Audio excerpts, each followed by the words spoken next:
پس لوگوں کو چاہیے کہ قیامت کی علامات ظاہر ہو جانے کے بعد اپنے آپ پر غور کریں. یعنی ان علامات کو پڑھنے کا مقصد کیا ہے کہ ہم اپنے اوپر اور اپنے احوال پر غور کریں اور دنیا سے کٹ جائیں. یعنی کٹنا یہ دلی طور پر مراد ہے. اس کا یہ مطلب نہیں کہ جنگلوں میں نکل جائے اور سب کچھ چھوڑ دے، لیکن یہ کہ دنیا میں دل نہ لگائے اور جس قیامت کا وعدہ کیا گیا ہے اس کے لیے تیاری کرے. اور یہ علامات اس بات کی علامت ہیں کہ دنیا کا خاتمہ ہونے والا ہے. یعنی یہ سب سے اہم اور یقینی بات ہے کہ دنیا کا خاتمہ ہونے والا ہے اور اس کی علامتیں ظاہر ہو رہی ہیں، لہذا ہمیں تیاری کی ضرورت ہے. تو اس سلسلے میں ہم کچھ علامات کے بارے میں پڑھ چکے ہیں. علامات دو طرح کی ہیں، صغرا اور کبرا. صغرا وہ ہیں جو کچھ تو نبی صلی اللہ علیہ وسلم کے دور سے لے کر آج تک ظاہر ہو چکی، اور کچھ ایسی ہیں جو ظاہر ہوتی جا رہی ہیں، اور کچھ ایسی ہیں کہ جو اس وقت ظاہر ہوئی لیکن ان کا تسلسل باقی ہے. یعنی صرف اس دور میں نہیں بلکہ ان کے کچھ حصے اب بھی نظر آتے ہیں. اور علامات کبریٰ وہ ہیں کہ جو قیامت کے قریب 10 بڑی نشانیاں ظاہر ہوں گی اور ان کے فوراً بعد پھر قیامت قائم ہو جائے گی. تو آج ہم قیامت کی ایک اور نشانی کے بارے میں پڑھیں گے. قیامت کی نشانیوں میں سے یہ بھی ہے کہ امت محمد صلی اللہ علیہ وسلم میں نبی صلی اللہ علیہ وسلم اور صحابہ کرام رضی اللہ عنہم کے طریقے اور منہج کے خلاف کچھ فرقے پیدا ہو جائیں گے. انہی میں سے ایک فرقہ خوارج بھی ہے. خوارج کا لفظ خرج سے ہے، خرج یخرج، اور اس سے اسم فاعل خارج، اور یہ جمع ہے خوارج یعنی خروج کرنے والے. بعض علماء کرام کی رائے یہ ہے کہ خارجیوں کی ابتدا دراصل رسول اللہ صلی اللہ علیہ وسلم کی حیات طیبہ سے ہی ہو گئی تھی. یہ علماء ذوالخویسرہ کو خارجیوں کا پہلا آدمی شمار کرتے ہیں. ذوالخویسرہ ایک آدمی تھا، اس شخص نے رسول اللہ صلی اللہ علیہ وسلم پر اس سونے کی تقسیم کے بارے میں اعتراض کیا تھا جسے سیدنا علی رضی اللہ عنہ نے یمن کے ملک سے نبی صلی اللہ علیہ وسلم کی خدمت میں مدینہ منورہ روانہ کیا.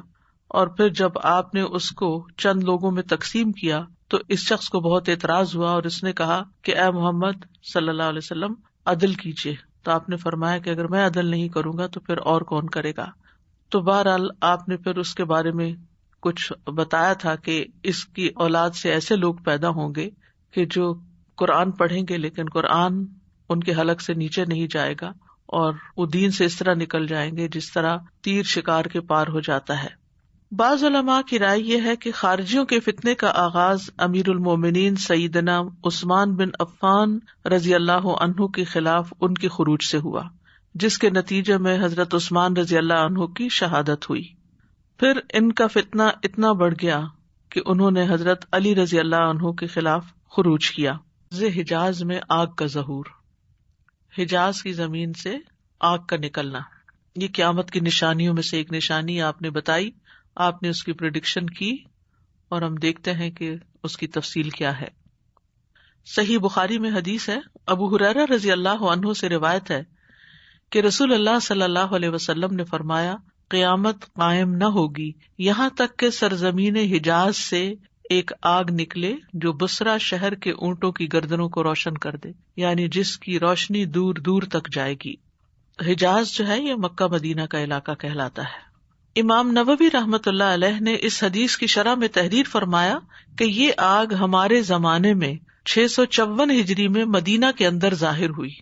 یہ آگ اس قدر بڑی تھی کہ مدینہ کے مشرقی جانب سے لے کر ہرہ کی پہاڑیوں تک پھیلی ہوئی تھی، یعنی ایک بڑے علاقے کو اس نے لپیٹ میں لیا ہوا تھا. اس آگ کا حال ملک شام اور تمام شہروں میں تواتر کے طریقے پر معلوم ہوا، اور ہم سے اس شخص نے بیان کیا جو اس وقت مدینہ میں موجود تھا. یعنی مدینہ میں جس شخص نے آگ دیکھی اس نے امام نووی کو بتایا، اور پھر اس کے علاوہ بھی مختلف علاقوں سے جن جن لوگوں نے دیکھی انہوں نے بھی اس کا ذکر کیا، روایات بیان کی. یہ صحیح مسلم کی شرح ہے امام نووی کی، اس میں انہوں نے یہ بات ذکر کی ہے. اسی طرح علامہ جلال الدین سیوطی رحمۃ اللہ علیہ نے فرمایا کہ 3 جمادی الاخرہ 654 ہجری کو 654 ہجری مدینہ منورہ میں ناگہاں ایک گڑگڑاہٹ کی آواز سنائی دی گئی. پھر نہایت ہی زوردار زلزلہ آیا جس کے جھٹکے تھوڑے تھوڑے وقفے کے بعد 2 دن تک محسوس کیے جاتے رہے، یعنی آفٹر شاکس جو تھے وہ 2 دن اور کنٹینیو رہے.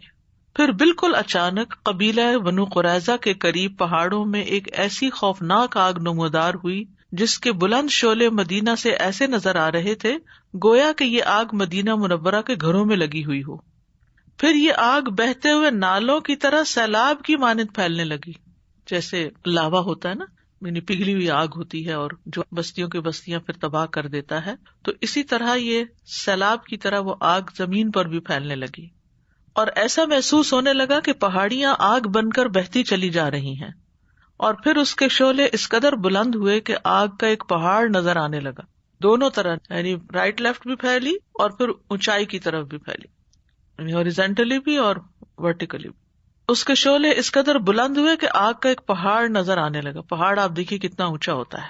اور آگ کے شرارے ہر چار طرف فضاؤں میں اڑنے لگے، یہاں تک کہ اس آگ کی روشنی مکہ مکرمہ سے نظر آنے لگی.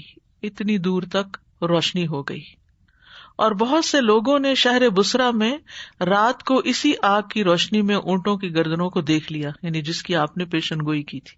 تو آپ کی بات سچ ہو گئی اور آپ کی یعنی وفات سے کئی سو سال بعد یہ واقعہ پیش آیا اور ارض حجاز میں ہی پیش آیا.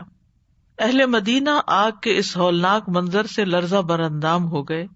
دہشت اور گھبراہٹ کے عالم میں توبہ اور استغفار کرتے ہوئے آپ صلی اللہ علیہ وسلم کے روضہ اقدس کے پاس پناہ لینے کے لیے جمع ہوئے. 1 ماہ سے زائد عرصے تک یہ آگ جلتی رہی اور پھر خود بخود رفتہ رفتہ اسی طرح بجھ گئی، یعنی خود سے خود بجھ، کیونکہ ظاہر آگ کو بجھانے کا کوئی انتظام بھی ایسا نہیں تھا، نہ لوگ اس کے لیے پریپیئرڈ تھے اور نہ ہی وہ لوگوں کے بجھائے بجھ سکتی تھی. یہاں تک کہ اس کا کوئی نشان باقی نہ رہا، یعنی ساری آگ بجھ گئی. ابھی بھی آپ اگر جہاز کے ذریعے مدینہ منورہ کے ایئرپورٹ پہ لینڈ کریں تو راستے میں آپ کو ایک وسیع علاقہ نظر آتا ہے جو بالکل سیاہ ہے، جلا ہوا سا. تو یہاں ہم دیکھتے ہیں کہ یہ نشانی نبی صلی اللہ علیہ وسلم کے دور کے بعد ہوئی اور چھوٹی نشانیوں میں سے ہے اور پوری ہو گئی. تاریخ اس پر گواہ ہے. آپس کی ایک عظیم جنگ کے بارے میں نبی صلی اللہ علیہ وسلم نے پیشن گوئی کی اور یہ بھی قیامت کی علامات میں سے بتایا گیا.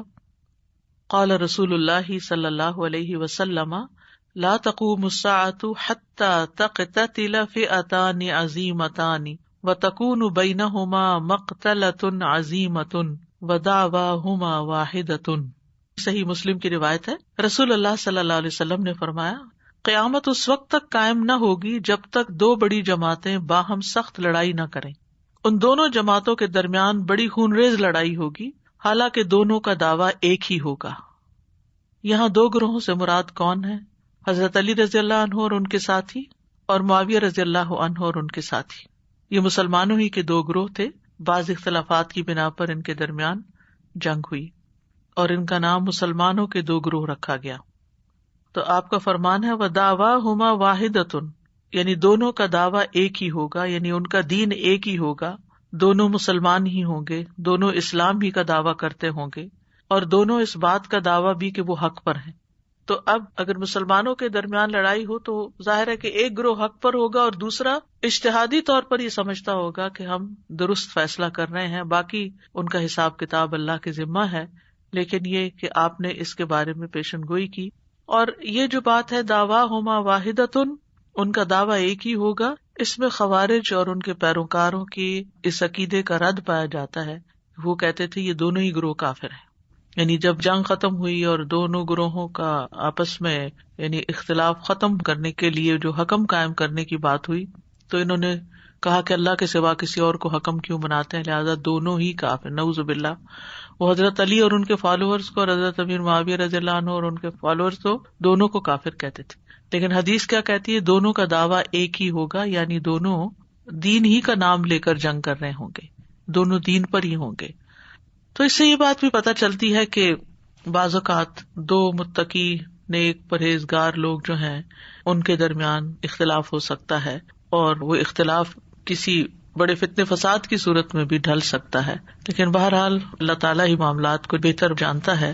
اللہ تعالیٰ نے ہمارے ذمہ یہ بات نہیں رکھی کہ ہم فیصلہ کریں یا ہم اس معاملے میں اپنی آراء دیں.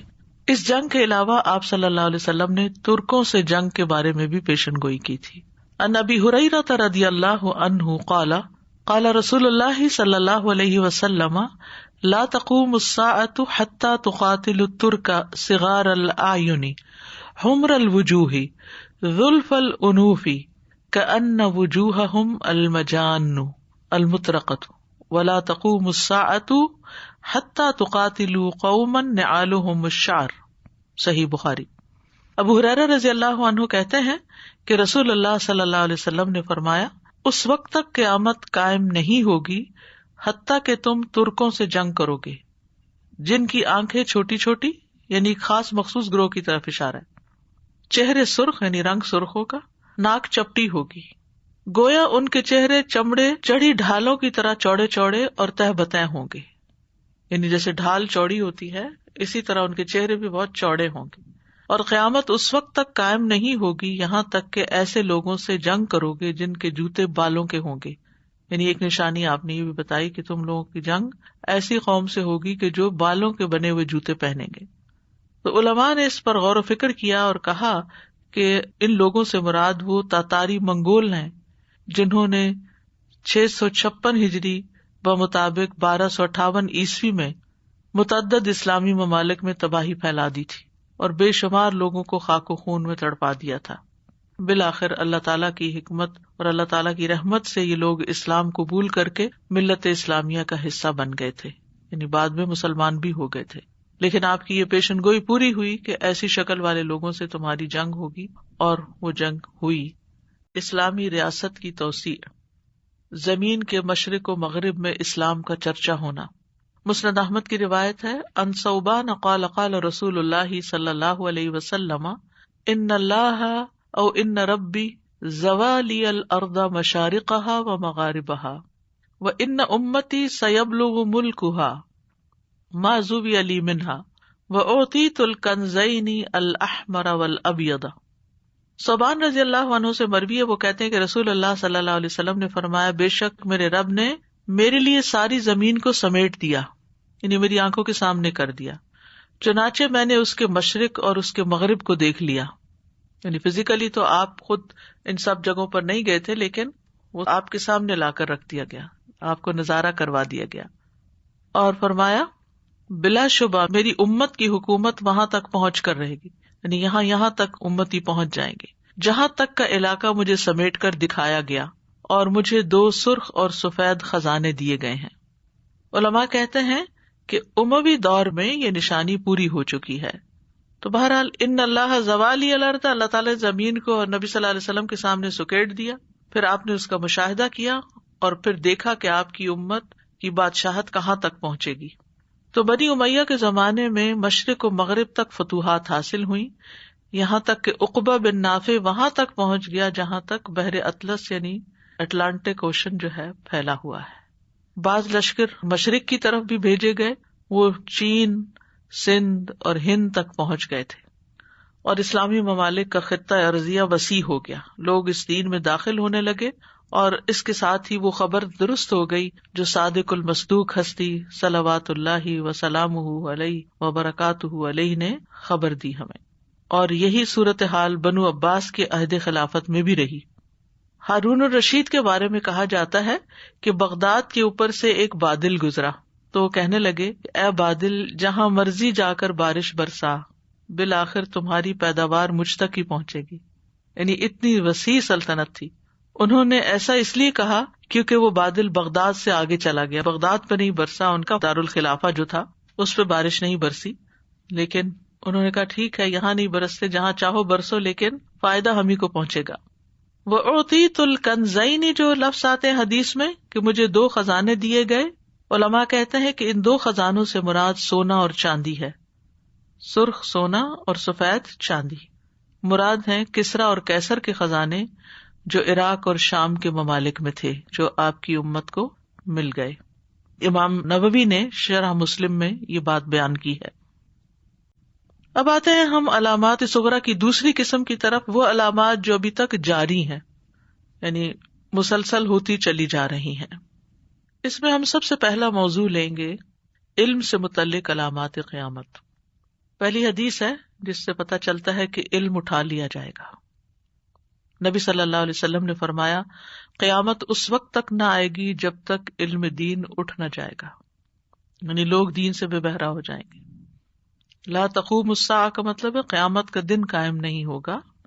حتی یقبض العلم، اور یہ کیسے ہوگا؟ علماء کی موت سے اور جاہلوں کی کثرت سے. علماء فوت ہو جائیں گے اور جاہلوں کو سردار بنا لیا جائے گا. صحیح بخاری میں ہی ایک اور روایت آتی ہے. عبداللہ ابن عمرو ابن العاص رضی اللہ عنہ روایت کرتے ہیں کہ میں نے رسول اللہ صلی اللہ علیہ وسلم کو یہ فرماتے ہوئے سنا، اللہ دین کے علم کو ایسے نہیں اٹھائے گا کہ بندوں کے سینوں سے نکال لے، بلکہ اہل علم کو موت دے کر علم کو اٹھائے گا.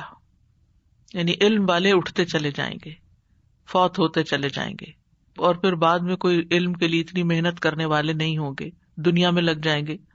فرمایا جب کوئی عالم باقی نہیں رہے گا تو لوگ جاہلوں کو پیشوا بنا لیں گے، ان سے مسائل پوچھے جائیں گے، تو وہ بغیر علم کے فتوے دے کر خود بھی گمراہ ہوں گے اور دوسروں کو بھی گمراہ کریں گے. تو علماء کا اٹھایا جانا ہی دراصل علم کا اٹھایا جانا ہے. اس کا یہ مطلب نہیں کہ کتابیں اٹھا لی جائیں گی یا پڑھنے پڑھانے کے سلسلے اٹھا لیے جائیں گے. جب زید بن ثابت فوت ہوئے تو ابن عباس رضی اللہ عنہما نے کہا، جو یہ دیکھنا پسند کرتا ہو کہ علم کا جانا کیسے ہوگا تو اس طرح علم جائے گا، یعنی اس کا جانا اہل علم اور حامل علم کا جانا ہی ہے. علماء وہ علم جو حاصل کرتے ہیں وہ اپنے ساتھ ہی پھر سینے میں لے کر زمین میں دفن ہو جاتے ہیں. تو علماء جاتے ہیں تو علم کا ایک حصہ چلا جاتا ہے. علماء کی وفات زمین کی ویرانی ہے. قرآن مجید میں سورۃ الرعد 41 میں آتا ہے، اولم یروا انا نأتی الارض ننقصها من اطرافها واللہ یحکم لا معقب لحکمہ وہو سریع الحساب. کیا انہوں نے دیکھا نہیں کہ بے شک ہم زمین کے اطراف سے آتے ہیں، یعنی ہر طرف سے آتے ہیں، اور اس کے کناروں سے کم کرتے آ رہے ہیں، اور اللہ فیصلہ فرماتا ہے، اس کے فیصلے پر کوئی نظر ثانی کرنے والا نہیں، اور وہ جلد حساب لینے والا ہے. اس آیت کی تفسیر میں ابن کثیر لکھتے ہیں کہ ایک روایت میں ہے کہ ابن عباس رضی اللہ عنہما کہتے ہیں کہ اس کی خرابی یعنی زمین کی خرابی اور زمین کی ویرانی اس کے علماء، اس کے فقہاء اور اہل خیر کا فوت ہونا ہے. اسی طرح مجاہد بھی کہتے ہیں کہ اس سے مراد علماء کی موت ہے. علماء کے ساتھ علم دفن ہو جاتا ہے. مستدرک حاکم میں عمار بن ابی عمار کی روایت ہے، وہ کہتے ہیں جب زید بن ثابت فوت ہوئے تو ہم ایک محل کے سائے میں عبداللہ بن عباس کے ساتھ بیٹھے ہوئے تھے، تو انہوں نے کہا کہ علم ختم ہو گیا ہے. آج جو ہستی دفن ہوئی ہے تو بہت بڑا علم دفن ہو گیا ہے.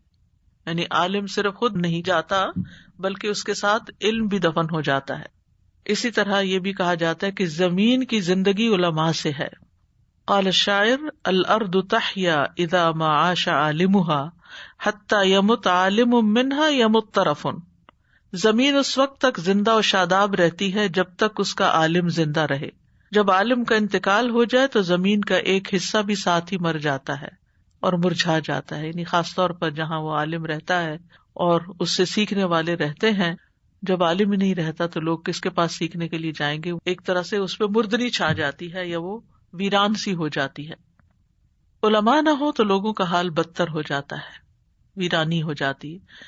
ابن قیم رحمہ اللہ کہتے ہیں کہ اس کائنات کی اصلاح علماء کی وجہ سے ہے. اگر وہ نہ ہو تو لوگوں کا حال جانوروں جیسا ہو جائے، بلکہ اس سے بھی بدتر ہو جائے. تو عالم کی موت ایک مصیبت ہوتی ہے، اور اس مصیبت کی وجہ سے جو کمی واقع ہوگی اس کمی کو صرف اسی صورت پورا کیا جا سکتا ہے کہ کوئی دوسرا عالم اس کا نائب بن جائے، یعنی اس کی ریپلیسمنٹ آ جائے. اگر کوئی ریپلیسمنٹ آ جاتی ہے تو وہ سلسلہ جاری رہتا ہے، ورنہ عمارتیں بھی ویران ہو جاتی ہیں اور علم والے بھی بکھر جاتے ہیں اور جگہوں پہ مردنی چھا جاتی ہے. اسی طرح یہ بھی کہا گیا ہے کہ علماء کی موت سب سے بڑی مصیبت ہے. بے شک علماء کی موت بہت سی خیر و برکت اور بھلائیوں کی موت ہے. ان کا زندہ رہنا غنیمت ہے، ان کا فوت ہو جانا مصیبت ہے، کیونکہ علماء نور ہیں جن کے علم سے روشنی حاصل کی جاتی ہے. علماء کا فوت ہونا خطرناک شر ہے. علماء کی موت سے علم کم ہو جاتا ہے، جہالت بڑھ جاتی ہے. علماء کا فوت ہو جانا لوگوں کی گمراہی کا اور لوگوں کے حق سے دور ہونے کا سبب بن جاتا ہے. ان کی موت ایسا شگاف ہے جسے پر نہیں کیا جا سکتا. دین میں ایک طرح سے ایسا ہول ہو جاتا ہے کہ جس کو پر کرنا مشکل ہو جاتا ہے. حسن بصری کہتے ہیں عالم کی موت اسلام کی عمارت میں ایسا شگاف ہے جسے کوئی چیز پر نہیں کر سکتی، خواہ کتنے ہی شب و روز گزر جائیں. یعنی ہر ایک کا اپنا ایک مقام ہوتا ہے، جب وہ اپنے مقام سے ہٹتا ہے تو وہ جگہ خالی ہو جاتی ہے. علماء کی موت لوگوں کی تباہی کا سبب ہے. بلال بن خباب ابو علا کہتے ہیں میں نے سعید بن جبیر سے پوچھا، تابعی ہیں، کہ قیامت کی علامت اور لوگوں کی تباہی کی علامت کیا ہے؟ تو انہوں نے کہا جب ان کے علماء فوت ہو جائیں. ظاہر ہے جب کوئی سکھانے والا نہیں رہے گا تو لوگ جہالت میں غلط فیصلے کریں گے اور اپنی دنیا کا بھی نقصان کریں گے اور آخرت کا بھی نقصان کریں گے. اسی لیے عبداللہ بن مسعود کہتے ہیں کہ علم کو لازم پکڑو اس سے پہلے کہ علم قبض کر لیا جائے، یعنی لے لو علماء سے، اور اس کا قبض کیا جانا اہل علم کا دنیا سے جانا ہے. عمر بن عبدالعزیز رحمہ اللہ نے ابو بکر بن حزم کو لکھا، دیکھو جو رسول اللہ کی احادیث ہیں صلی اللہ علیہ وسلم انہیں لکھ لو، اس لیے کہ علم مٹ جانے اور علماء کے ختم ہونے کا اندیشہ ہے. اس سلسلے میں صرف نبی صلی اللہ علیہ وسلم کی ہی احادیث قبول کرنا. علماء کو چاہیے کہ وہ علم کو پھیلائیں اور علمی مجالس کا اہتمام کریں تاکہ جاہل بھی جان لیں، اس لیے کہ علم چھپانے سے ہی ضائع ہو جاتا ہے. یعنی اگر علم کو پھیلایا نہ جائے، عام نہ کیا جائے، اور آج کل تو الحمدللہ ہر شخص کے پاس مواقع میسر ہیں کہ وہ اس کے پھیلانے میں کچھ نہ کچھ حصہ لے سکتا ہے. اگر خود پڑھا نہیں سکتا، سکھا نہیں سکتا، تو جو علماء نے پڑھایا اور سکھایا ہے اگر وہ کتابوں کی شکل میں محفوظ ہے یا پھر وہ لیکچرز کی شکل میں، آڈیو ویڈیو کی شکل میں محفوظ ہے، تو اس سے لوگوں کو زیادہ سے زیادہ روشناس کرایا جائے. کیونکہ سوشل میڈیا کو آپ دیکھیں یا انٹرنیٹ کی دنیا کو دیکھیں تو اتنا کچھ ہے، ڈسٹریکشن اتنی زیادہ ہیں کہ اگر لوگوں کو بار بار آپ کچھ لنک بھیج کے، کوئی ٹائٹل ٹاپک بھیج کے یاد دہانی نہ کرائیں تو ان کے اوپر پہلے ہی اتنی الغار ہوتی ہے کہ ان کے پاس وقت نہیں ہوتا کہ وہ خود کسی ویب سائٹ کے اندر جا کے مختلف ٹاپکس کو تلاش کر کے پھر اس میں سے کچھ سنیں. تو اس لیے اگر آپ مختلف فائدہ مند لیکچرز کی چھوٹی سی ڈسکرپشن لکھ کر لوگوں کے ساتھ شیئر کرتے رہیں، 100 لوگوں کے ساتھ بھی شیئر کریں گے، ہو سکتا ہے کہ 100 نہ سنیں، 5 سن لیں، 10 سن لیں، لیکن اس علم کے عام کرنے میں آپ کا بھی حصہ پڑ جائے گا. ورنہ یہ ہے کہ علم ضائع ہو جاتا ہے جب وہ چھپ جاتا ہے. اسی طرح علم کے ضائع ہونے کی ایک اور شکل ہے. زیاد بن لبید رضی اللہ عنہ سے مروی ہے، مسند احمد کی حدیث ہے یہ. وہ کہتے ہیں کہ نبی صلی اللہ علیہ وسلم نے کسی چیز کا تذکرہ کیا اور فرمایا کہ یہ علم ضائع ہونے کے وقت ہوگا. ہم نے عرض کیا یا رسول اللہ، ہم خود بھی قرآن پڑھتے ہیں اور اپنے بچوں کو بھی پڑھاتے ہیں، پھر وہ اپنے بچوں کو پڑھاتے ہیں، اور یہ سلسلہ یوں ہی قیامت کے دن تک چلتا رہے گا، تو علم ضائع کیسے ہو گیا؟ یعنی ہم پڑھائیں گے، پھر اگلی نسل پڑھائے گی، پھر اس کے بعد چین چلتی جائے گی. نبی صلی اللہ علیہ وسلم نے فرمایا، اے ابن ام لبید، تیری ماں تجھے گم کر کے روئے؟ میں تو سمجھتا تھا کہ تم مدینہ کے بہت سمجھدار آدمی ہو. کیا یہ یہود و نصارہ تورات اور انجیل نہیں پڑھتے؟ دراصل یہ لوگ اس میں موجود تعلیمات سے معمولی سا بھی فائدہ نہیں اٹھاتے. تو علم کا ضائع ہونا کیا ہے؟ اس پر عمل نہ کرنا، کیونکہ علم راسخ ہوتا ہے عمل کرنے سے. مثلاً آپ قرآن مجید حفظ کرتے جا رہے ہیں لیکن نہ آپ اسے نماز میں پڑھتے ہیں، نہ آپ اس کو اپنے نوافل میں پڑھتے ہیں، اس کو کہیں بھی استعمال نہیں کرتے، نہ آگے آپ کسی کو سکھاتے ہیں، تو وہ کب تک آپ کے سینے میں اسٹے کرے گا؟ وہ بھول جائیں گے آپ. اسی طرح اگر آپ کو صرف حفظ ہے اور آپ مطلب ہی نہیں سمجھتے کہ کیا بات آپ نے یاد کی ہوئی، نتیجتاً آپ اس پر عمل ہی نہیں کر پاتے، تو یہ بھی علم کا ضائع ہونا ہے. یعنی لا ينتفعون مما فیہما بشیء، یعنی اس طرح وہ پڑھتے ہیں کہ اس میں کسی بھی چیز پر عمل نہیں کرتے. تو جو شخص علم پر عمل نہیں کرتا اس کی مثال قرآن مجید میں گدھے سے دی گئی ہے. مثل الذین حملوا التوراۃ ثم لم يحملوها کمثل الحمار يحمل اسفارا. ان لوگوں کی مثال جنہیں تورات دی گئی پھر انہوں نے اس کو اٹھایا نہیں، یعنی اس پر عمل نہیں کیا. کمثل الحمار، گدھے کی طرح ہے ان کی مثال. يحمل اسفارا، جو بڑے بڑے بوجھ لادے ہوئے ہوتا ہے لیکن اس کو یہ نہیں پتا ہوتا کہ میرے اوپر کھانے کی چیز لدی ہے یا کوئی اسلحہ لدا ہوا ہے، کیا چیز ہے، تو وہ اس سے اپنی ذات کے لیے کوئی فائدہ نہیں اٹھاتا. تو انسان کو اسی وقت علم سے فائدہ ہوتا ہے جب وہ اس کو عمل میں لے آتا ہے. کیا چیز ہمیں علم کے اوپر عمل کرنے سے روکتی ہے؟ بہت بڑی چیز دنیا کی محبت ہے، اور اس میں پھر بہت ساری چیزیں آ جاتی ہیں. یہ زیادہ دنیا حاصل کرنے کی فکر، قناعت کا نہ ہونا، یعنی علم حاصل کرنے کے باوجود دنیا کی طرف رجحان زیادہ ہونا، علم کے مقابلے میں مال کو سمیٹنے کی ضرورت ہو یا نہ ہو، مال کو سمیٹنے کی خواہش اور تمنا کا زیادہ ہونا. اور آج کے دور میں ہم دیکھتے ہیں کہ لوگ ایک حد سے زیادہ علم حاصل کرنے کو، عالم کے درجے تک پہنچنے کو اور اس کو اپنی زندگی کا اوڑھنا بچھونا بنانے کو وقت کا ضیاع سمجھتے ہیں کہ ہمیں کیا کرنا ہے اتنا زیادہ حاصل کر کے، اور اسی وقت میں اگر ہم دنیا کے لیے کچھ کریں گے تو ہمیں کچھ مال و دولت حاصل ہو جائے گا جس سے ہماری زندگی آسان ہو جائے گی.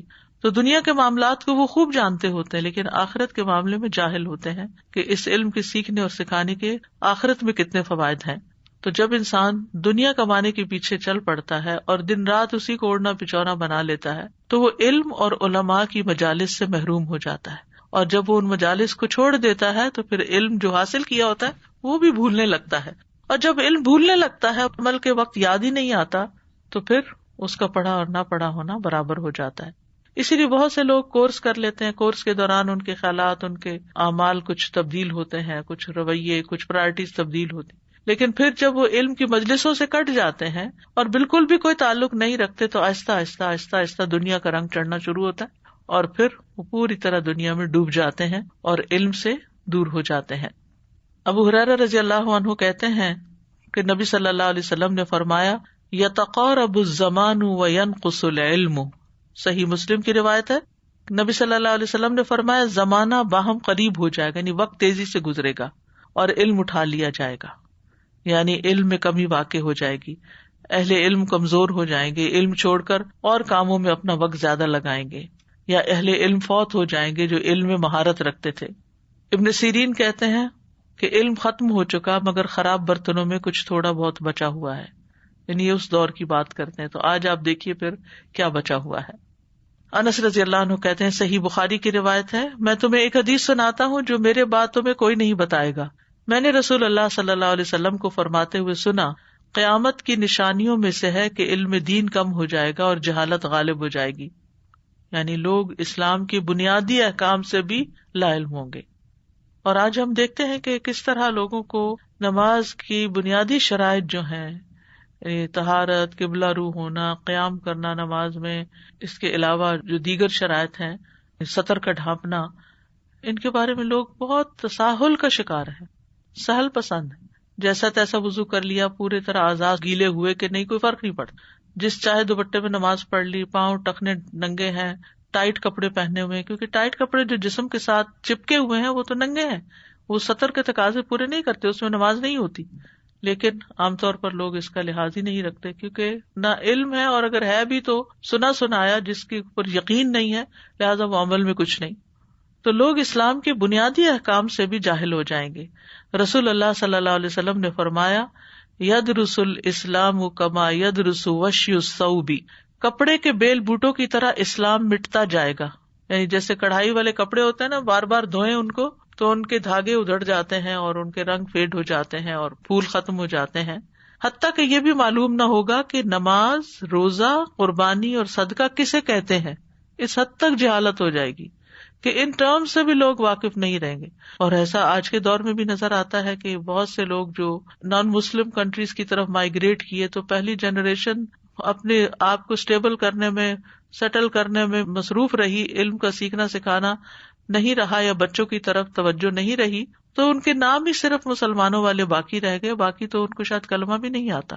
تو ایسے بہت ساری مثالیں ہمارے سامنے موجود ہیں کہ لوگ اسلام کے بنیادی جو فرائض ہیں، جیسے 5 پلرز آف اسلام ہیں یا ایمان ہے، ان سے بھی نہ واقف ہے. تفصیلات تو معلوم ہی نہیں ہے بہت سو کو، جن کو وہ یاد بھی ہیں. تو ایک رات میں اللہ عز و جل کی کتاب کو مٹا دیا جائے گا، یعنی قیامت کے بالکل قریب، اور زمین میں ایک آیت بھی باقی نہ رہے گی، ہر جگہ سے ہی ختم ہو جائے گا.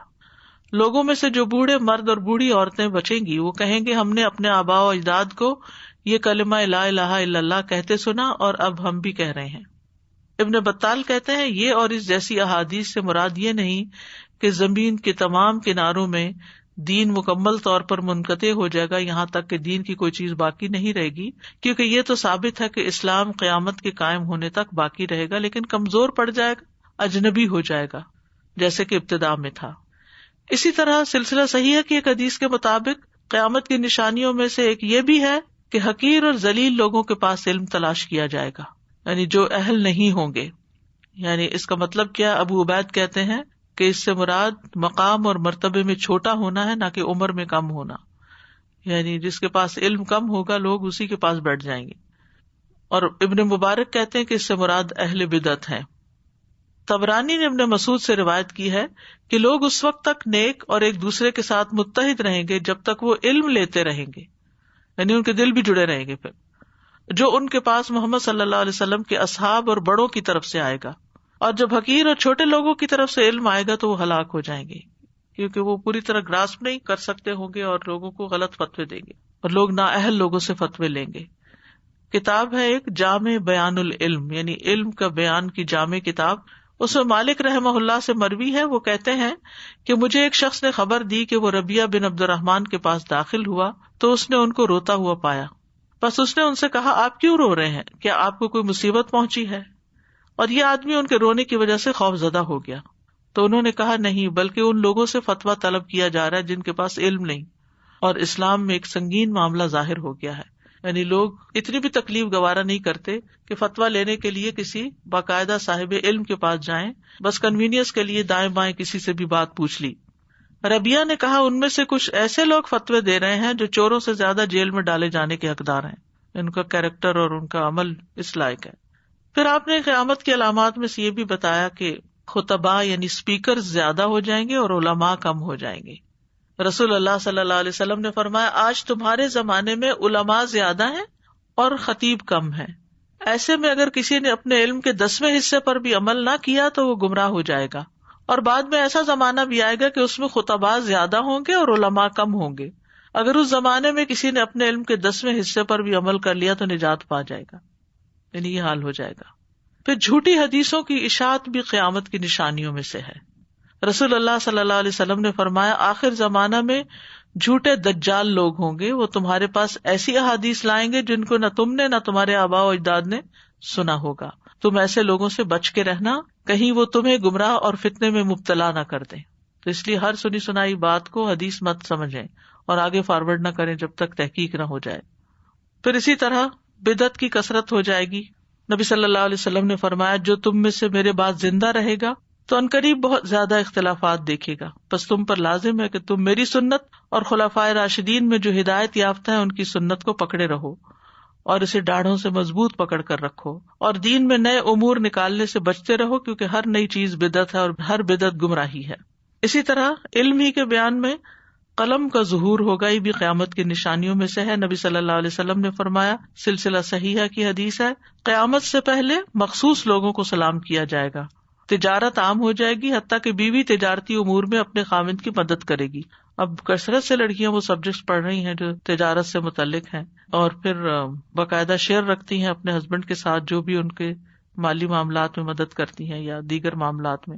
نیز قطع رحمی، جھوٹی گواہی، سچی شہادت کو چھپانا اور علم قلم کا چرچا ہوگا، یعنی لکھی ہوئی کتابیں بہت زیادہ ہو جائیں گی، یعنی خواندگی عام ہو جائے گی، بہت سے لوگ لکھ پڑھ جائیں گے اور پھر بہت کچھ لکھا جائے گا، یعنی کتابت ظاہر ہو جائے گی۔ نبی صلی اللہ علیہ وسلم کے زمانے میں تو گنے چنے لوگ ہی لکھنا جانتے تھے، لیکن بعد کے زمانوں میں آپ نے فرمایا کہ یہ بھی عام ہو جائے گا، اور اب تو قلم سے بھی آگے کمپیوٹرز اور زبان سے بول کے جو لکھوانے کا طریقہ ہے، یعنی الیکٹرانک آلات کے ذریعے بہت کچھ لکھایا جا رہا ہے اور اس علم کو محفوظ بھی کیا جا رہا ہے۔ ایک بات یہ بھی یاد رکھیے کہ قیامت کی جو علامات بتائی گئی وہ سب صرف ڈرنے کی یا خطرے کی چیز نہیں، ان میں بہت سی چیزوں کے بارے میں جو آپ نے پیشن گوئی کی اس کے برحق ہونے کی بھی دلیل ہے کہ آپ نے ایسا فرمایا تھا اور یہ ہو رہا ہے۔ یعنی قلم کے عام ہونے کا مطلب ضروری نہیں کہ کوئی بری بات ہو جائے گی، لیکن اصل چیز جو ہمارے سوچنے کی ہے یا ہمیں اس پر غور کرنا ہے وہ یہ کہ اگر نبی صلی اللہ علیہ وسلم کی بتائی ہوئی یہ بات سچ ہو گئی ہے تو اگر آپ نے ہی اس بات کی خبر دی کہ قیامت آنے والی ہے، وَإِنَّ السَّاعَةَ لَآتِيَةٌ لَا رَيْبَ فِيهَا، قیامت ضرور آئے گی، اس میں کوئی شک نہیں، تو ہمیں اس بات کو بھی مان لینا چاہیے۔ لیکن بہت سے لوگ اس کو مانتے نہیں، یعنی جس نبی کی پیشن گوئیاں سچ ثابت ہو رہی ہیں اسی کی زبان سے نکلا ہوا قیامت کے آنے کا یہ وقوع کا جو حکم ہے وہ بھی سچا ہے۔ اور اس سلسلے کی آخری حدیث یہ ہے جس میں پتہ چلتا ہے کہ دنیاوی علم ظاہر ہو جائے گا۔ رسول اللہ صلی اللہ علیہ وسلم نے فرمایا یہ چیز علامات قیامت میں سے ہے کہ مال پھیل جائے گا، جہالت عام ہو جائے گی، فتنے ابھر پڑیں گے، تجارت عام ہو جائے گی. اب آپ دیکھیں کتنی عام ہے، صرف مارکیٹ پلیس تک نہیں، بازار میں نہیں، بلکہ گھر بیٹھے آپ کمپیوٹر پہ تجارت کرتے رہیں، لین دین کرتے رہیں، خرید و فروخت کرتے رہیں. اور علم عام ہوگا، یعنی پڑھائی لکھائی عام ہو جائے گی، بہت لوگ اس میں لگ جائیں گے. اور یظہر العلم جو ہے، جو حدیث کے لفظ ہے، اس میں علم سے مراد شرعی علم نہیں بلکہ دنیاوی علوم مراد ہے، کیونکہ قیامت کے قریب شرعی علوم تو کم ہی ہو جائیں گے، لیکن دوسرے علوم جو ہیں وہ زیادہ ہو جائیں گے، لوگ اس کی طرف دوڑ پڑیں گے.